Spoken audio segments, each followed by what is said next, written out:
Bueno, muy buenas noches. Mi nombre es Yulida Andrea Uritica Méndez. Les vengo a hablar sobre la unidad 2, vertientes de la complejidad del pensamiento. Bueno, en resumen, la teoría de la complejidad ha sido utilizada en los campos de la gestión estratégica y estudios organizacionales. Las áreas de aplicación incluyen la comprensión de cómo las organizaciones o empresas se adaptan a su entorno y cómo hacen frente a situaciones de incertidumbre. En teoría trata a las organizaciones y empresas pues como colecciones de estrategias y estructuras. Eh, en estrategias y estructuras pues la estructura es compleja debido a que son redes dinámicas de interacciones y sus relaciones no son resultado de la agregación de las entidades pues individuales, son adaptivos porque los comportamientos individuales y colectivos mutan eh, y se autoorganizan en respuesta para los cambios iniciales de los microeventos o el conjunto total de eventos. Bueno, las propiedades del enfoque sistémico. Es el sentido pues estricto de la palabra. El sistema es un conjunto de elementos relacionados entre sí que constituyen una determinada formación integral, no implícita en los componentes que la forman. Todo sistema convencionalmente determinado se compone de múltiples subsistemas, ¿sí? Eh, y estos a su vez pues son otros tantos como su naturaleza lo permita, los cuales pues en determinadas condiciones pueden ser considerados como sistemas. Por lo tanto, los términos de sistemas y subsistemas son relativos y se usan de acuerdo pues a las situaciones. Desde el punto de vista filosófico, el enfoque sistémico se apoya en la categoría de lo general y lo particular, es decir, del todo y sus partes, y se sustenta en el concepto de la unidad material del mundo. En general, todo sistema tiene 4 propiedades fundamentales que lo caracterizan: los componentes, la estructura, las funciones y la integración. Estas propiedades deben tenerse en cuenta cuando se aplica el enfoque sistémico. Vamos a hablar de los componentes. Los componentes son aquellos elementos que constituyen el sistema.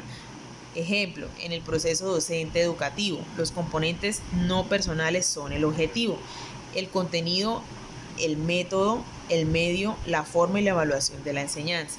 La estructura es la que comprende las relaciones que se establecen entre los elementos del sistema. Está basada en un algoritmo de selección, es decir, en un ordenamiento lógico de elementos.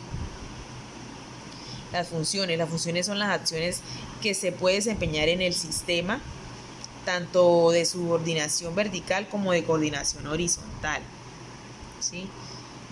La integración corresponde a los mecanismos que aseguran la estabilidad del sistema y se apoyan en la cibernética y la dirección. Esto se confirma mediante los controles evaluativos que permiten la retroalimentación para asegurar que se ha realizado una estructura sistémica de comprobarse. La sistematización en el proceso de estudio es una actividad mental que se efectúa en el proceso de estudio, consistente en reunir en grupos los objetivos y fenómenos según determinados rasgos o principios y ordenar la materia según determinados sistemas, en los cuales al guardar cada una de sus partes ciertas relaciones con las demás forman un conjunto armónico. La sistematización se efectúa en estrecha relación con el proceso de generalización y se puede desarrollar de forma independiente o paralelamente al proceso de clasificación. Tener conocimientos sistemáticos de un problema significa poseer una síntesis de conjuntos de todas sus partes y de los nexos que existen entre ellos. Como consecuencia, los conocimientos se recuerdan bien, se conservan de manera estable y se construyen cuando haya que resolver nuevos problemas.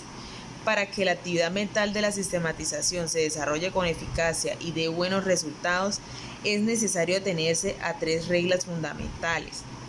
Determinar los aspectos o principios según los cuales ha de efectuarse la sistematización. sistematizar todos los objetos aislados, basarse en un solo rasgo o principio determinado. El enfoque reduccionista, en el cual se estudia un fenómeno complejo a través del análisis de las partes o componentes.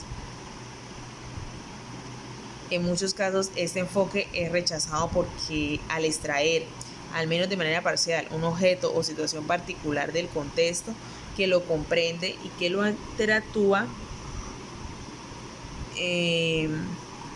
con el que interactúa, puede que no se logre comprender la situación en su totalidad.